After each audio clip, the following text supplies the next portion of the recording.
안녕하세요. 오늘 또 썰러를 찾아주셔서 감사합니다. 영상 시청 후 구독, 좋아요, 댓글 참여는 다음 영상을 제작하는 데 큰 힘이 됩니다. 오늘의 사연 시작합니다. 안녕하세요.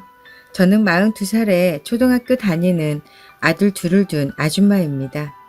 얼마 전에 친정엄마를 하늘나라로 보내드렸어요. 그리고 슬퍼할 겨를도 없이 이혼을 하였습니다. 지금부터 저의 기구하고 한 맺힌 사연을 써볼게요. 저는 결혼과 동시에 홀 시어머니를 모셨습니다. 시어머니는 원래는 시골에서 혼자 사셨는데 이제는 장남이 큰아들과 같이 살고 싶다고 하셨죠. 결혼이 한 달 남았을 때 갑작스럽게 그러셨어요. 그때 제 나이가 20대 후반이었어요. 저는 시어머니를 당연히 모시기 싫었어요. 그래서 파혼까지 생각했습니다. 하지만 제가 임신을 했다는 걸 알았어요. 그래서 그러지를 못했네요. 제가 임신을 했다고 말하니까 남편과 시어머니는 정말 좋아하더군요. 친정엄마도 이렇게 된 거 어쩌겠냐고 좋게 생각하자고 하시더라고요.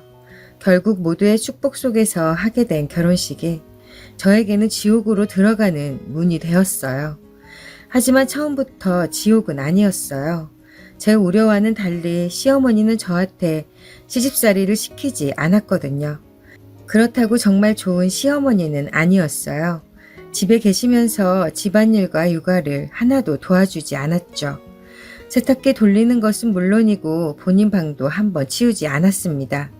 그리고 첫애 낳고 2살 터울로 둘째가 태어났는데 아이들 키우는데 손 하나 까딱하지 않으셨어요. 아들 둘 키우는 건 전쟁이었어요. 어찌나 부잡스럽고 산만한지 한시도 눈을 뗄 수가 없었습니다. 그리고 제가 집안일만 하는 전업주부도 아니었죠. 프리랜서로 일하고 있었거든요. 다른 직장을 다니는 엄마들보다는 일하는 시간이 자유로우니 그나마 다행이었어요. 그래도 시어머니가 조금만 도와주신다면 훨씬 수월했을 텐데 말이죠. 시어머니는 친구들을 만나서 맛있는 거 드시거나 놀러 다니시느라 바쁘셨어요. 하지만 매일 놀러 다니시는 것도 아니고 집에 계실 때가 더 많았어요. 애들 조금만 봐달라고 하면 내가 이 나이에 집에서 손주나 보면서 뒷방 늙은이처럼 살아야겠냐고 하는 거예요. 그래도 집안 살림 가지고 괜한 트집을 잡으며 시집살이를 시키지 않으니 그걸로 위안으로 삼으며 살았습니다. 벌써 결혼한 지 12년이 넘어가네요. 시댁 집안은 가난했다더군요. 남편이 태어나자마자 시아버지께서 돌아가셨대요. 남기신 재산이 하나도 없어서 시어머니는 시골에서 남의 농사를 거들어주고 받는 품삯으로 힘들게 남편을 키웠다고 하더군요. 남편은 가난한 집안 형편 때문에 어릴 때 불우했었다고 하더라고요. 저희 친정아빠도 저 어릴 때 돌아가셨어요. 하지만 아빠는 젊어서부터 사업도 크게 하시고 할아버지한테 물려받은 재산도 많았습니다. 그래서 돌아가시면서 저나 엄마가 고생하지 않고 편하게 살 수 있을 만큼 재산을 남겨주셨어요. 저는 남편과는 달리 어린 시절 기억은 좋은 것밖에 없고요. 엄마가 아빠의 빈자리를 느낄 수 없도록 사랑으로 저를 키워주셨거든요. 처음에 가난한 남자와 결혼을 하겠다고 하니 친정엄마가 반대를 많이 하셨어요. 남편은 평범한 회사원이었고 벌이가 많은 편이 아니었거든요. 그렇다고 집안에 돈이 많은 게 아니었으니까요. 그때는 무슨 콩깍지가 그렇게 심하게 씌였는지 남편하고 결혼하지 않으면 큰일 나는 줄 알았어요. 제 인생을 다 걸 정도로 정말 사랑했어요. 그리고 제가 임신을 하는 바람에 반대가 심했던 엄마도 마지못해 승낙하신 거죠. 시댁이 가난하니 남편과 결혼하면서 친정 도움을 많이 받았네요. 결혼식 할 때도 엄마가 보태주셨고 결혼하고 나서도 금전적으로 힘들 때면 조금씩 도움을 받아서 생활했어요. 남편의 월급이 있었지만 시어머니 모시고 아이 키우는 데는 턱없이 모자랐거든요. 무엇보다 시어머니가 돈 씀씀이가 해펐어요. 남편 월급이 250인데 그중에 100만 원 이상은 시어머니가 썼습니다. 매일같이 놀러 다니셨거든요. 대충 계산해서 채소로 쓰신 걸 이야기한 거예요. 어떤 달은 200 가까이 쓰신 달도 있었죠. 거기에 아이 키우는데 들어가는 돈이 한두 푼이 아니니 형편이 나아질 리가 없죠. 아이한테 들어가는 돈을 줄일 수는 없어서 시어머니 돈 좀 적게 쓰시라고 하면 안 되냐고 초반에 남편한테 말한 적이 있어요.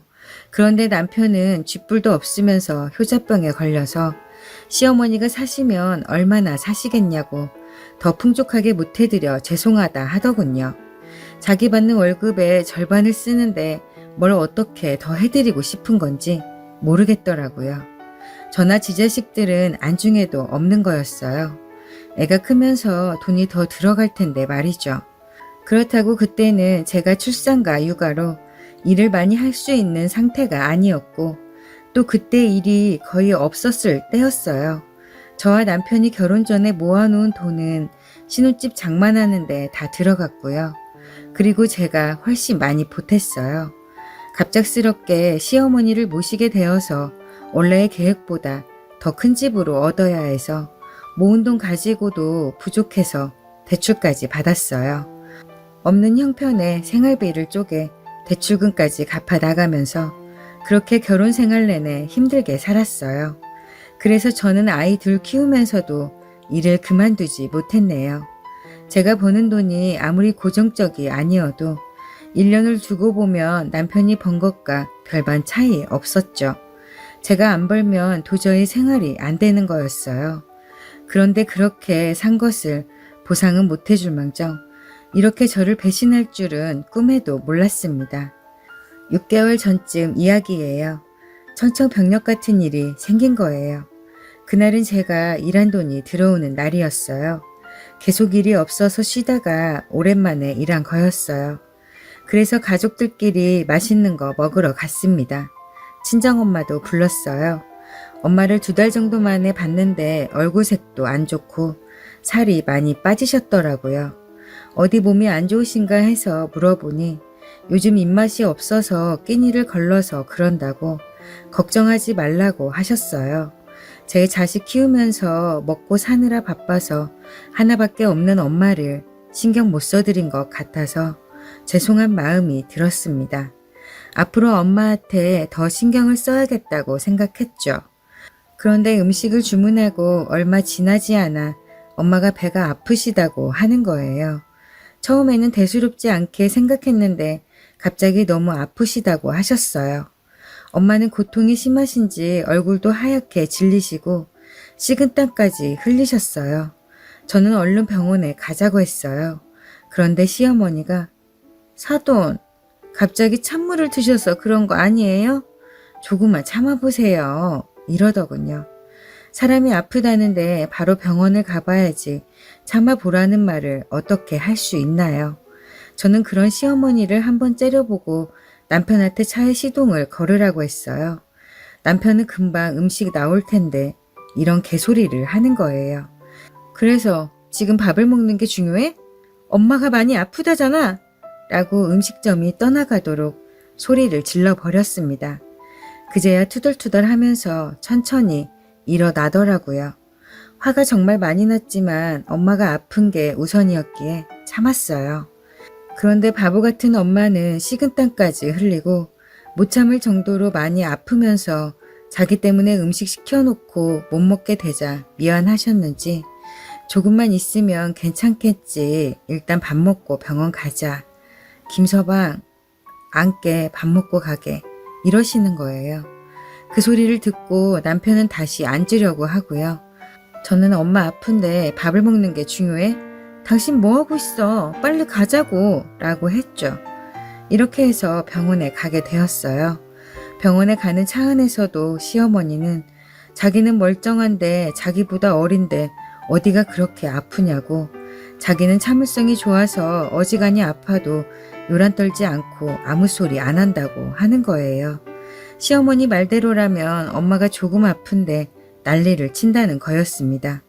정말 기가 막혀서 따지고 싶었지만 아픈 엄마를 신경 쓰느라 그러지를 못했네요. 그렇게 큰 병원을 갔는데 바로 입원하라고 하더군요. 일주일 정도 여러 검사를 했어요. 그러는 도중에도 매일매일 극심한 고통을 호소하시어 강한 진통제 치료만 하고 검사에 또 검사를 하였습니다. 그렇게 악몽 같은 며칠이 지나고 엄마는 췌장암 4기 확정 진단을 받았어요. 췌장뿐만 아니라 다른 장기에도 전이가 되어서 치료라는 거를 할 수가 없다는 거예요. 그래서 퇴원하고 집에서 통원을 하라더군요. 항암 치료를 하면 고통은 줄어들지만 다른 것은 어떤 것도 해줄 게 없대요. 그래서 근처 요양병원으로 모셨습니다. 아침에 병원에 가려고 준비를 하니까 시어머니가 뻔히 어디 가는 줄 알면서 어디 가냐고 묻더군요. 병원에 간다고 하니 집안 살림은 어떻게 하려고 그러냐고 하는 거예요. 나이 먹은 자기 보고 하라는 거냐고요. 또 병원비가 많이 나온다면서 집에서 있지 왜 요양병원에 있냐고 하더군요. 엄마가 나쁜 병에 걸리셔서 오래 못 사신다는데 그게 할 말인가요? 그리고 병원비 자기가 내줄 것도 아니잖아요. 그런데 그것도 모자라서 남편 보고 너는 오래 주위에 아픈 사람 있으면 멀리 하라더라. 그러니까 병원에 가지 마라. 이러는 거예요. 너무 분해서 눈물이 나려고 하더군요. 하지만 꾹 참았어요. 제가 온다 해서 동정해줄 것도 아니었고 도리어 뭐라고 할 것 같았거든요. 모르는 사람이 아파도 안타까운 마음이 드는 게 인지상정인데 어떻게 그럴 수가 있나요? 그래서 못 참고 다 이야기했어요. 엄마가 아픈 것 때문에 어머님한테 뭐 피해간 거 있어요? 집안일 도와달라고 안 할 테니까 걱정 마세요. 저한테 엄마인데 어떻게 그렇게 말을 할 수가 있어요? 그리고 장모가 아픈데 사이가 안 간다는 게 맞는 건가요? 두고 보세요. 나중에 어머니 아프실 때 제가 어떻게 하는지 어머님도 똑같이 해드릴게요. 그때 가서 절대 후회하지 마세요. 그랬더니 남편이 옆에서 시어머니가 잘못한 걸 다 봐놓고도 저한테 뭐라고 하는 거예요. 어머니한테 무슨 말버릇이냐고요. 그래서 다 듣지 않았냐고 어머님이 말을 그렇게 하는데 내가 화 안 나겠냐고 했습니다. 그래도 그렇게 말하면 되겠냐고 하길래 당신도 엄마 보러 와달라고 하지 않을 테니 걱정하지 말라고 소리치고 집을 나와버렸어요. 병원으로 가는데 시어머니한테 문자가 왔어요. 애들을 어떻게 할 거냐고 하더군요. 정말 구제불능이었어요. 그래서 그냥 무시하기로 했어요. 지금은 엄마를 병간호하는 게 우선이라 생각한 거죠. 저는 제일 힘든 사람이 엄마니까 엄마에게 약한 모습을 보이지 않으려고 했어요. 그래서 씩씩하게 병실을 들어갔습니다. 그런데 엄마는 제 걱정을 하는 거예요. 제가 여기 오면 애들은 누가 보고 시어머니와 남편 밥은 어떻게 하냐고 하는 겁니다. 그래서 애들은 시어머니가 봐주시기로 하고 반찬도 다 만들어놔서 밥만 퍼서 먹으면 된다고 했죠. 또 시어머니가 자기가 있으니 집은 걱정하지 말고 엄마 병간호 하는 것에만 신경을 쓰라고 했다고.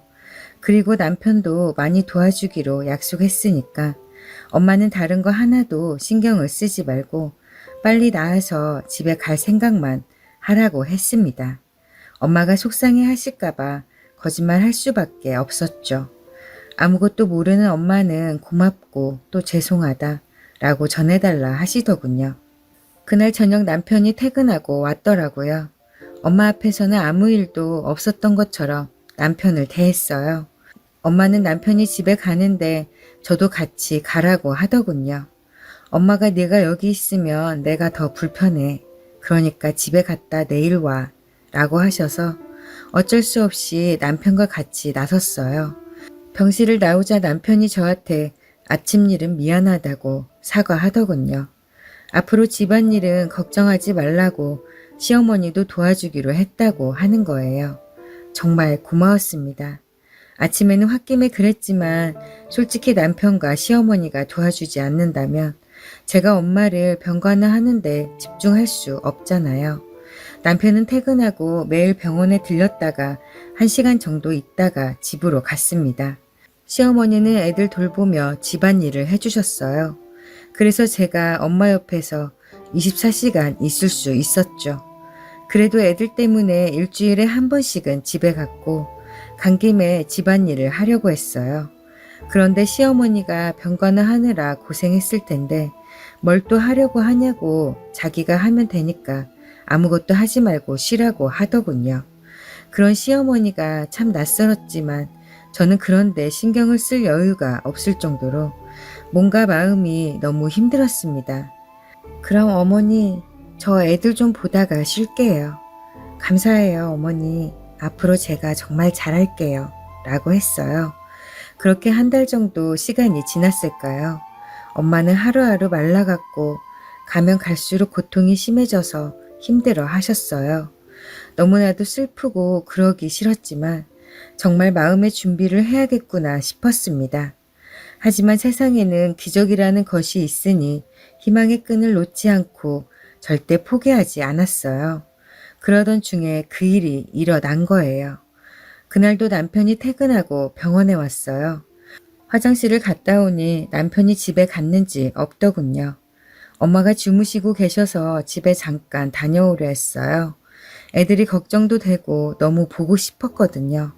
그래서 남편을 쫓아 부랴부랴 나갔는데 남편이 서서 전화를 하고 있더라고요. 그래서 남편한테 가까이 갔는데 저는 남편의 뒤통수를 때려버리고 말았습니다. 남편의 통화 내용 때문이었지요. 아, 엄마만 힘들어? 진짜 나도 힘들다니까. 매일같이 병원에 다니는 건 쉬운 줄 알아? 가기 싫어 죽겠는데 나도 억지로 가는 거야. 근데 장모가 돈이 얼마나 많은 줄 알아? 죽으면 그 돈 다 집사람이 물려받잖아. 그러니까 조금만 더 참아야지. 집사람은 멍청해서 돈 쓸 줄 모르니까 그 돈 다 우리 것이 되는 거야. 몰라. 내가 언제 죽을지 어떻게 알아. 근데 오늘 보니까 상태가 더 안 좋아진 것 같아.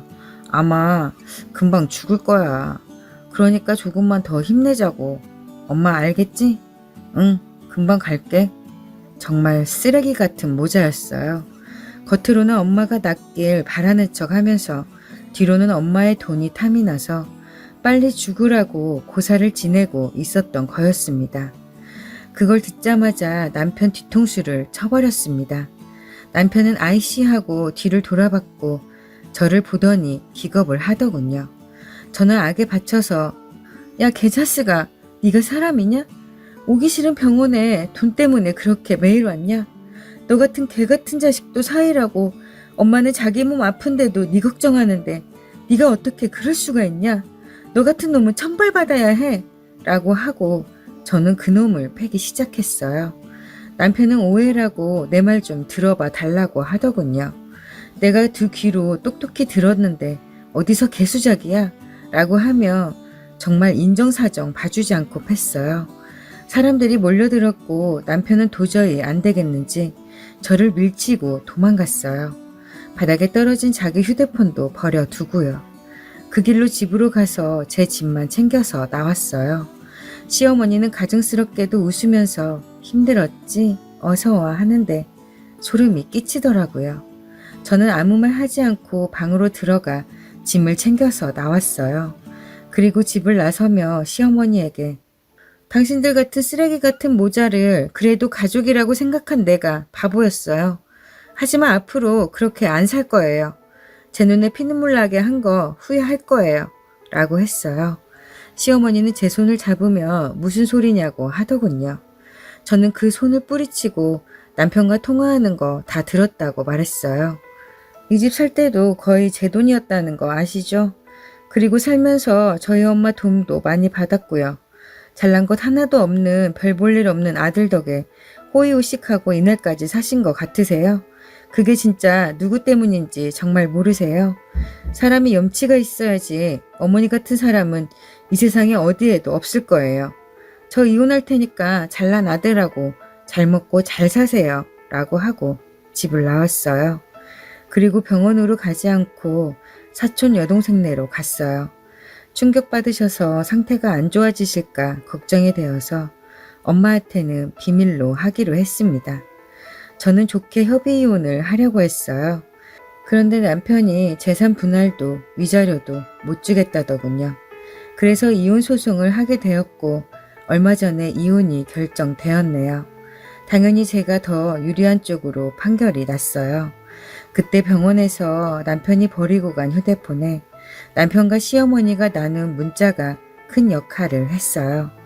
병원에 간 김에 의사를 만나서 얼마나 사는지 직접 물어보라는 둥, 혹시라도 치료받으면 상태가 좋아질 수도 있으니 그러지 못하도록 환자 힘들게 하지 말고 편하게 해드리라고 며느리한테 말하라는 둥, 저희 엄마가 돌아가시는 걸 두고 정말 기가 차는 말들을 나눴더라고요.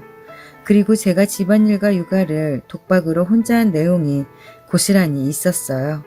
자기는 남편이고 시어머니인데 집안일과 애들 보는 것을 자기한테 바란다고 절대 안 도와줄 거라는 대화를 나눴더라고요. 두 사람은 저를 완전히 종 취급했던 거죠. 솔직히 자기 아들이고 손자인데 애들한테 왜 그렇게 하는지 모르겠더라고요. 애는 이쁜데 자기 몸이 힘든 건 싫어하다니 세상 살다 그런 사람들은 처음 봤습니다. 부모가 되어가지고 정말 이기적인 거 아닌가요? 그랬던 사람이 이혼할 때 애들은 포기 못한다 하더군요. 그래서 저는 두말하지 않고 그러라고 했습니다. 애들을 무기 삼아 이래도 네가 이혼할 거냐고, 애들과 떨어져 살 수 있으면 해보라는 식으로 저를 협박하는 거란 걸 알았으니까요. 하지만 남편은 제가 그렇게 나올 줄 몰랐겠죠. 끝까지 애들 볼 생각하지 말라고 하더라고요. 제가 친엄마고 잘못한 것도 없는데 이혼했다고 애들 못 볼 이유가 없잖아요. 저를 완전히 바보 등신으로 알고 있는 거였죠. 아마 시간이 조금만 지나면 애들 보는 거 힘들다고 저보고 키우라는 말이 나올 거예요. 애들을 위해서 희생하며 살 사람들이 아닌 걸 저는 누구보다 잘 아니까요. 이혼하고 나니까 남편과 같이 산 세월이 후회되더라고요. 저는 아무리 힘들어도 자식들 생각하면서 열심히 살자 했는데 다 헛수고였으니까요. 그래도 남편의 실체를 알게 되어서 이제라도 이혼한 것이 다행이라 생각해요. 이혼하면서 남편한테 저희 엄마에게는 절대 말하지 말라고 했어요. 말하면 진짜 가만 안 놔둔다고 했죠. 자기도 일말의 양심은 남아있는지 병원에는 안 찾아오더군요. 엄마는 남편이 왜 안 오냐고 무슨 일 있냐고 했어요. 남편이 일 때문에 바빠서 그런다고 둘러댔습니다. 다행히 엄마는 그 말을 믿으셨고요. 엄마는 석 달 전에 돌아가셨어요. 조금만 더 사시길 바랬지만 뜻대로 안 되는 건 어쩔 수 없나 봐요. 엄마는 하늘나라에서 아빠와 함께 더 이상 아프지 않으시고 편안하게 잘 계시겠죠. 제가 이혼한 걸 이제는 아실 건데 너무 마음 안 아파하셨으면 좋겠어요. 사랑하는 엄마 너무 그립고 보고 싶어서 이렇게 글을 썼습니다. 감사합니다.